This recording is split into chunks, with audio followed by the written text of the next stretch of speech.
listening to the Snoopies, so we got to listen to Snoopy music. Welcome to the Medicare Cafe, y'all. My name is Clayton Clemens, and I'm joined with my friend, Chalen Jackson. who we get confused all the time as big dudes with beards, and our names sound similar enough that I am constantly Chalen, and you get called Clayton sometimes. So, Absolutely. I've been called worse. so we're gonna try to flip that and be Clayton. What do we land on? Not that. Clayton. Sure. Something like that. Anyway, today we've got a couple different topics. Welcome, Brian, my good friend. Okay, so we got a couple different topics that we want to go over today. Chalen, I'll let you take over and kind of get us ripping on the first one. Sure. Do we want to start with carrots? We want to start with carrots. Pop in the chat. This is very serious. I'm going to get serious for a minute, not goofy at all. Pop in the chat what color carrots are. Gut reaction, don't think, just type what color are carrots. More importantly, they can be colors other than orange. That does After asking 3 different AI chatbots, Clayton's not happy with that answer. I'm still not sold. You're just showing me radishes. Looking for social proof that carrots can only be orange. So you're Look, welcome to Siri nailed it right away. Everybody knows Siri knows everything. ChatGPT told me it's a classic question. Said orange first. I hung up after that because I didn't want to hear the rest of what his follow-up was.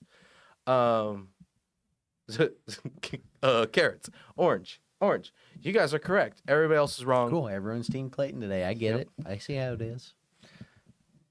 Feels good. Mm-hmm. Anyway, That's keep totally those fine. coming. I want to hear more. What color are carrot answers? Some are purple. Christy, Thank come you, on Christy. now. I appreciate that. Not at a time like this. I was having a good moment and I was winning. But I heard purple and I said, absolutely not, prove it. Yeah. And he showed me purple carrots. I said, those are radishes. You did. Yeah. Yeah. Anyway, today we've got a couple great things to talk about. One of the first things we wanted to talk about was events. I'm getting ready to start back up traveling. Yeah. Getting on the road. Conference on season the for road you. Again. It is conference season, so I'm headed to Dallas on Friday for a couple meetings, and then I'm headed straight from Dallas to Washington, D.C. for NABIP Capital Conference. And that really for me, that usually kicks off the year. Like there are some other events earlier in the year, but for me, it's usually CapCon at the end of February, and that kind of kicks off conference season. And, we go to a lot of events every year. I think, between agency visits and events that we hosted and industry events, I think I was traveling for work like at least 25, 26 times last year. I was about to ask you, how many times you think you traveled last year? Crazy amount of travel. But I think there's a lot of discussion about where should you be going? What events are worth it? What should you be getting involved in? And, and how should you approach some of those events? So Kind of like how to have the right mindset going into an event, or like picking how should ones. you approach it? What should you be trying to get out of it? I think there's a lot to be said for, I think a lot of agents, and no one get mad at me, but I think it's easy to see a conference or something like that and treat it like a vacation, but convince yourself it's a business trip. Yeah. Like you justify it as a business trip, but then when you get there, you treat it like a vacation. Right. And I think really you need to do the opposite. Like if it's a vacation, that's totally fine. If you just want to go out and hang out with your friends and people that you know and meet new people and have fun, like that's totally fine. But don't pretend it's a work trip if you're going to treat it like a vacation. Yeah. If it's a work trip, treat it like a work trip. So I think, and when you sit down and you start choosing which events to go to, it all has to be about your intent, right? Yeah. So you can make almost any trip worth it as long as you go into it with a really intentional look at what the event is about, who's going to be there, where it is, what the context of it is, and how you run your business. Like you can come up with ways to make it worth your while, but you have to really put some thought into that. Yeah. So let me start. I want to back up just a hair. You said NABIP is usually one of your first ones, correct? Mm-hmm. Tell the people, I don't know if we've really talked much about it. Like what do you do with NABIP? You have like a title, correct? Kind of. I do a lot of things with NABIP. This is right. Yeah, so This is just a chance for you to get to flex your NABIP skills real quick. Because I well, I think the people appreciate that. don't know it enough. I mean, I think they do. But yeah, so National Association of Benefits and Insurance Professionals is one of the main trade lobbying organizations for insurance agents in the health space specifically. So Medicare, ACA, group insurance, all of the kind of health related products. And, I'm involved kind of at all levels of the organization. Here locally in mid Missouri, we're kind of reviving our local chapter. In fact, Christy, I'll see you on that call later this week. And then I'm the president of NABIP Missouri. And then nationally, I serve on our National Medicare Advisory Group. So driving kind of Medicare policy through NABIP. So Very nice. we have a lot of opportunities to get involved, whether you want to just stick local to kind of your area, region, whether you want to get involved at the state level, the national level. There's plenty of opportunities to do that. And it really focuses around two primary things: advocating for the role that agents and brokers play in the insurance market and maintaining our ability to make a good living doing what we love, serving our clients, and then advocating for those clients with the government to make positive changes in health policy. Very nice. Okay. So then, a little bit more obvious then of why you picked NABIP as the first one, but talk about why NABIP would be like if you're an agent going to a NABIP conference, what's your target takeaway from one of those events? Yeah, I think it'll depend a lot on what the conference is and what kind of what level it's at. So I would say, like, regardless of whether it's NABIP, NAFA, HAFA, an industry conference like Medicarians or ACA Way or an HRA meeting or any of those conferences, regardless, I think there's really two or three primary outcomes that agents are looking for. One is education. There are times where maybe there is maybe an FMO's putting on an event, or maybe there's a big training from a company that is just so worth it to you because it is like I know a really popular one is Block Builder for some of the top users of Agency Block, the CRM, which we'll talk about a little more later probably. Yeah. But so if you already use something like Agency Block and you like that technology and you want to learn more about it, something like Block Builder might make a lot of sense from an education standpoint. You're going to learn specific things that are going to improve the way you run your business, whether that's sales process, whether that is training of some kind on tech or systems, whether that is learning new ways to do business or learning new products, some kind of educational outcome that's going to make you a better business owner, a better salesperson, a better manager, whatever the case may be. I think that's one of the reasons to go to an event. And it has to be really worth it because that's time away from your business. That's time away from your family. That is, going somewhere and spending money to learn that. And that doesn't mean it's not worth it, but you need to really look at what's the ROI? What am I going to learn? What impact is it going to have on my business? And then the big part of all of these is always going to be, what do you do after you get home? Yeah. How do you implement what you learned? How do you implement, or do you implement? And do you use a very fair question. Yeah, and I'm a huge believer in the rule of 72 that, you get home from that conference, you got 72 hours. Yeah, I've heard you talk about to implement at least one change. And if you can implement at least one change within 72 hours of getting home from that conference, you've got a pretty good chance of following through on things. Yeah. But if you don't, if you get home from that conference on Friday and you go, oh, it's the weekend, I'm just going to chill, and then you get into the office on Monday and you've got all these emails and stuff to catch up on, and Tuesday or Wednesday rolls around and that's the first time you've thought about the conference since you got back, you're not going to make any significant changes in the way you run your business. There are very low chances that you will actually get the value you need to make that conference worthwhile. Right. Okay. So there's NABIP, the wide array of topics, wide array of reasons to go to a NABIP. Let's talk more about more of like a trade show style conference, like a FMO's putting on a conference in the region. Like, what would you go, or one, would you go to one of those? Sure. Two, what would be your main takeaways? Is it networking? Is it, you're learning about different things that they offer, similar to like NABIP, and kind of going with a more of an educational mindset. Yeah, so I think education is definitely one path, and again, regardless of whether it's an FMO or a trade association or whatever it is, I think the other two main reasons that agents might go to an event would be networking, as you mentioned, Yeah. meet other people in the business, whether that's meeting carrier partners, meeting other FMOs, meeting other agents, so you can learn how they run their business and learn new ways of doing things, meeting lead vendors, meeting other service providers that may offer web design or leads or any number of things. Like networking is definitely a huge part of that conversation. The other opportunity, oh yeah, and see, Brian makes a good point. Opportunity to resupply your stress ball collection. Yeah. For sure. The tchotchkes are a good reason to go. Running low on pins, go to a conference. Go to a conference, that's for sure. Grab a handful or two. Feel like you're not getting enough DMs on LinkedIn? Go to a conference. That's right. But the kind of the last one I would say is recruiting. So if you're going to a large industry event, a Medicarians or a 7-figure or a Medicare Con or something like that, if you're say a small town agent or looking to expand your agency, maybe you need to hire a couple downline agents. Whether it's a local NABIP chapter event or one of those large events in the industry, recruiting can be a real opportunity because you never know when someone's going to be looking for a new path to go down, whether they're not happy with where they're at or they're just looking for a new home, maybe someone looking to get into the business.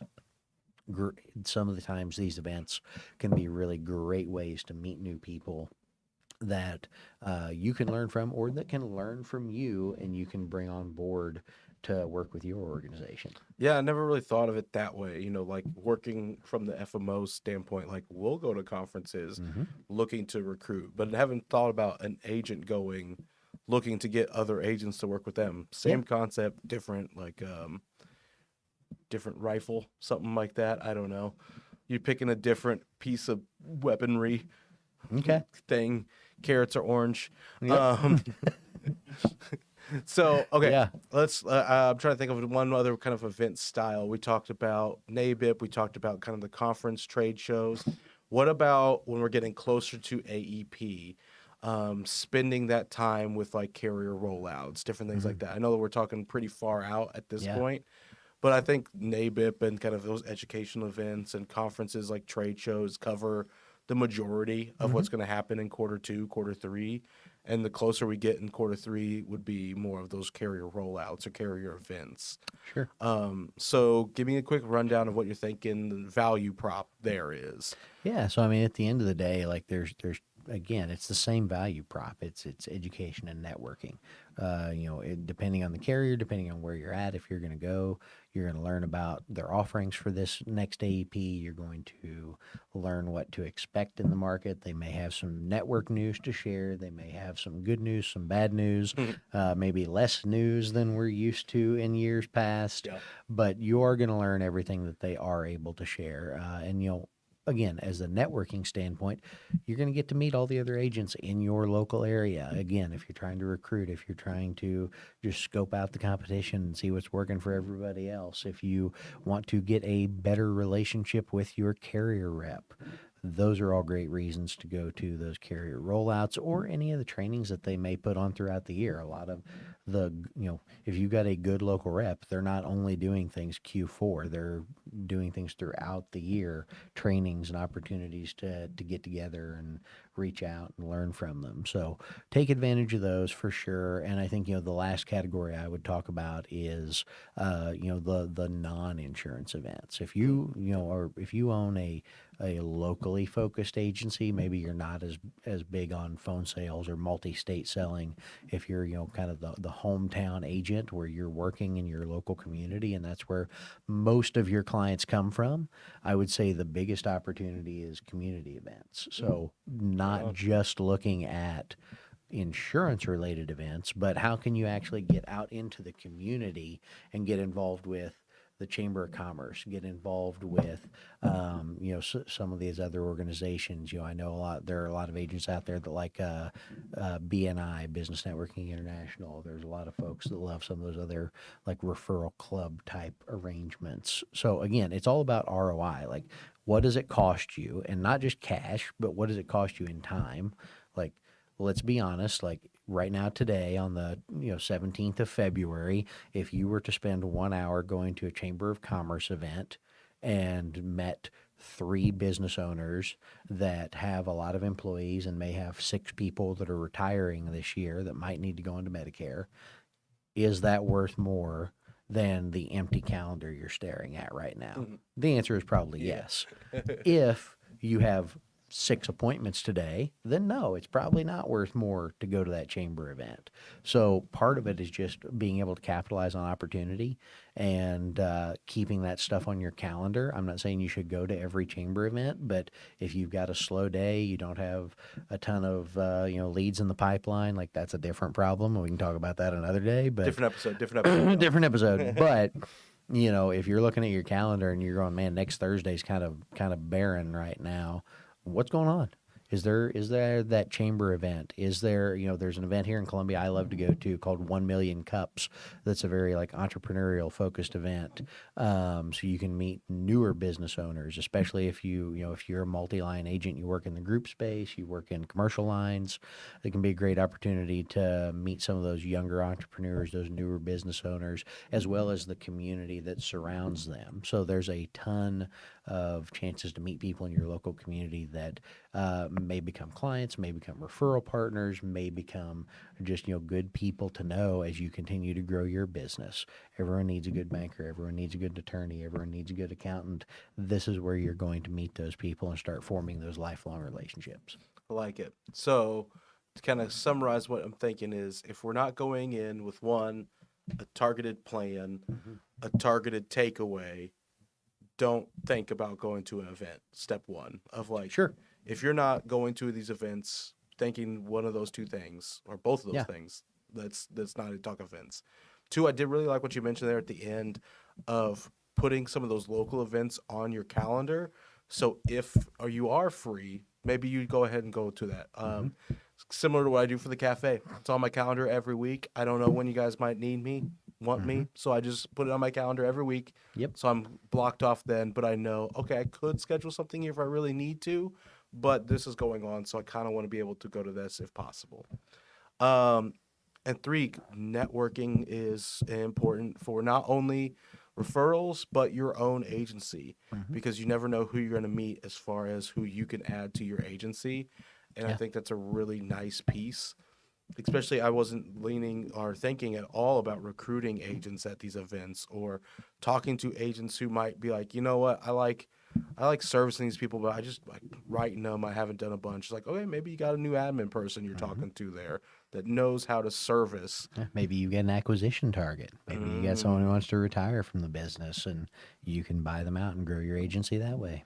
And then, you know what? LinkedIn messages are fun. I got a few. I finally got back on LinkedIn after months of not being on there.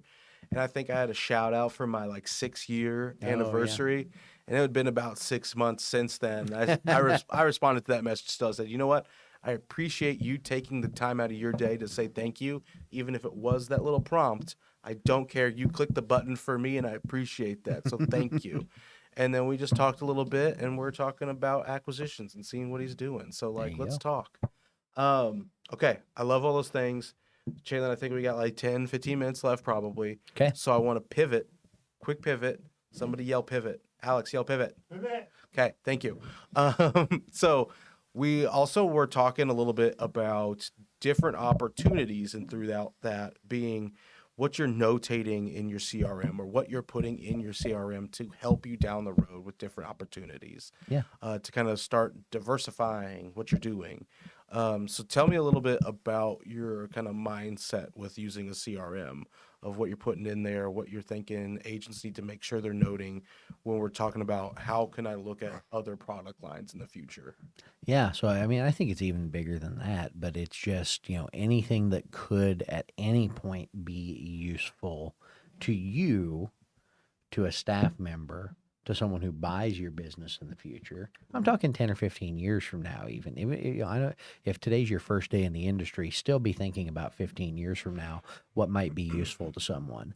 I think the big things, you know, obviously we need demographic data in the CRM. Right. That's square one.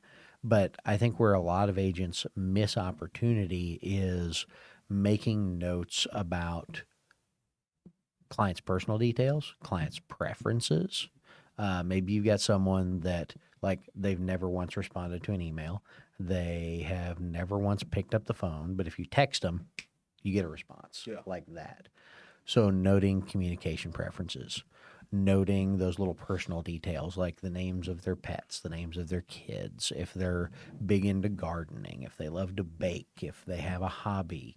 All of those strange little details that may seem insignificant in a business context are how you have managed to build relationships with people. And it's going to be context that is helpful as you continue to grow. Because what I hope happens to all of you is eventually you grow your business to the point where you need help. And those people that are helping you are going to have to be able to gain that institutional knowledge in some way.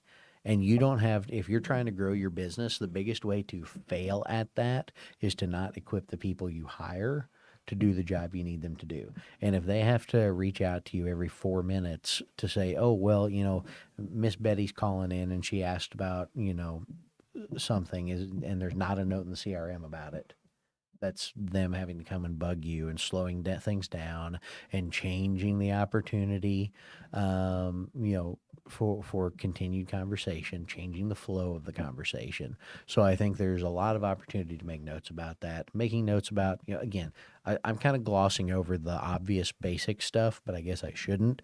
Name, date of birth, addresses, drugs, doctors, medical history, financial history is really important. I think it's super important for all lines of insurance. I don't know how many PNC agencies I've talked to Yeah. that when I ask them, like, have you mined your data for Medicare? And they're like, I think we have some birth dates in there. And I was like, start taking them down. Yep. Go find their applications. Do something to get that information back in there. Absolutely. Because it is so valuable. Like you said, for down the road, 10, 15 years, even just a couple months later, you're like, hey, I need some Medicare leads. It's like, okay, do you have anybody in your CRM right now that's a Medicare lead that you haven't talked to? Talk to them first before we're talking about spending money on something. Yeah, well, a lot of it's just about uncovering, you know, we talk about uncovering opportunity, but your job as an agent is to uncover risk and to manage that risk.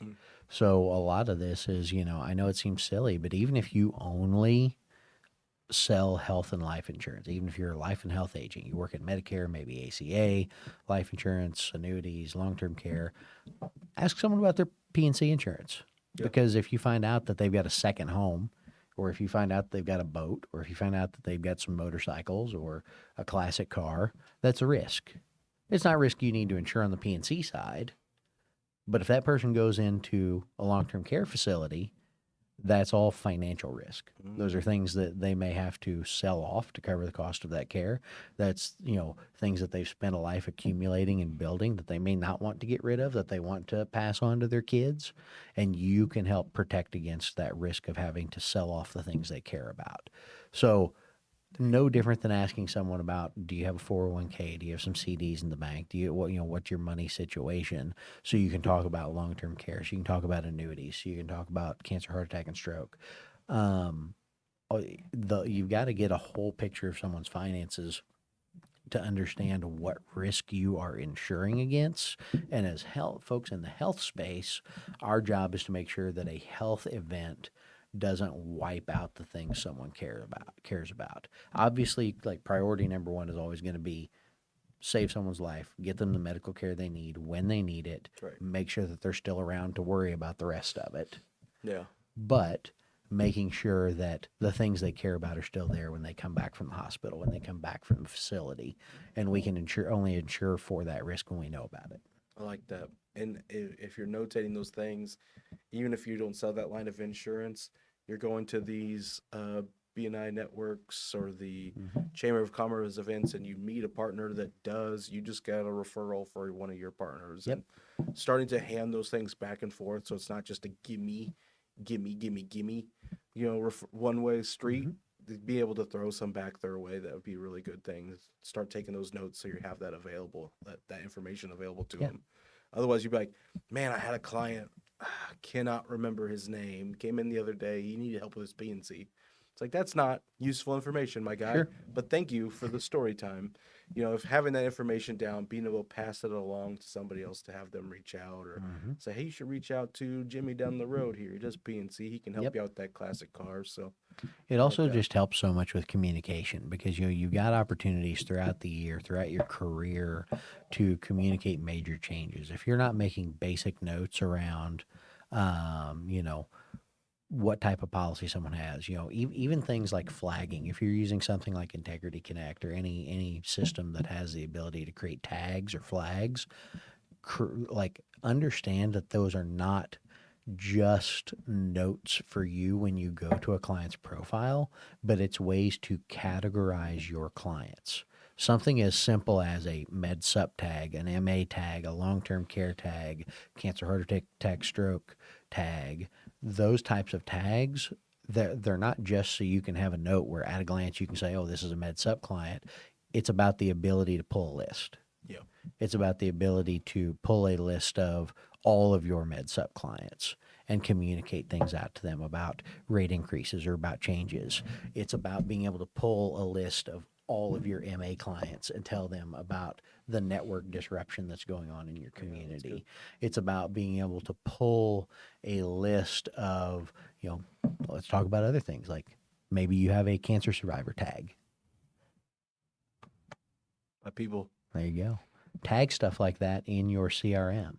And then once you get to their notes, tag important anniversaries like that. Yeah. When you're talking to someone who has survived a cancer diagnosis and when their, remission date was, like that can be a really good point of outreach. Yeah. I'm just thinking, I literally had a PET scan yesterday. Yeah. We were talking about it. I've had a few people that I've told about it, check in on how was that, how was the results? How was that going? Mm-hmm. Granted, I'll tell you all, ChatGPT told me that everything looks good according to the medical records, because I can't read those because it's all gobbledygook. Yeah. But like just having that point of contact, somebody checking in on something that's very important to your life that can seem insignificant to anyone else, not related or not like directly impacted, but having like you and like a few other people in the office know that happened, say, Yeah. how'd that go? Means a lot. So CRM notes can go a long way as Yep. far as that building that long-term relationship with your clients too. Well, and they can be so much more impactful because birthday cards are easy. Yep. Like that just costs money. It really does just cost money. Punch them in to send out cards or whatever your vendor of choice is, and you can upload a list once a month and send out birthday cards. And those are great. And I think that you should be doing things like that. And I think those do have a defined value as a business. But if you've got a list of people and you have, important milestones in their life, if you know when their grandkids are graduating high school, if you know when their anniversary of their cancer remission is, if you know when their wedding anniversary is, if you know when some of those important dates in their life are, you can send something a heck of a lot better than a birthday card. Yeah. And those are, again, points of contact. We're trying to get those 7 to 10 points of contact a year minimum to maintain that book of business, increase the opportunity for cross-selling, increase client satisfaction. And the more meaningful those points of contact are, the stickier those clients are going to be. I'm not saying for a minute you should not send out birthday cards, but I'm telling you, if you can send someone a birthday card or you can send someone a card congratulating them on 5 years of being cancer-free, there's no doubt in my mind which of those is going to be more impactful, and they're going to tell you which one I'll remember keep. more. Yeah, absolutely. I'll tell you Absolutely. 100% which one I'm going to keep. The point being, you can't do it unless you have the data. Yeah. Unless these things are in your CRM, you will never have an opportunity to make that kind of impact on your client's life. I think we end there. That was beautifully said. You're a wonderful spoken man, my friend. I'll do what I can. He's really good at this. You guys, I appreciate all of your time today. I see a couple quick questions I want to note. Michelle asked about wanting to have a note section on the medical tab. Yeah, like the different notes on Integrity Connect, that would be great. I think that's something we could throw over as a suggestion, is having Yeah. more notated spots on there. Also talking about long-term care trainings. We do have more of a partnership that we lean on for like life insurance and long-term care. So we'll try to reach out and get you connected with that. And if anybody else is looking at wanting to do more with life or annuities or long-term care, please reach out to us. We've Yeah. got a great partner that we'd love to connect you with. So happy to do that. Happy to refer you over to them. Call back. Let's go. Mm-hmm. All right, y'all. Until next time, have fun Make money. and give impeccable service. You guys are amazing. Love you. Bye.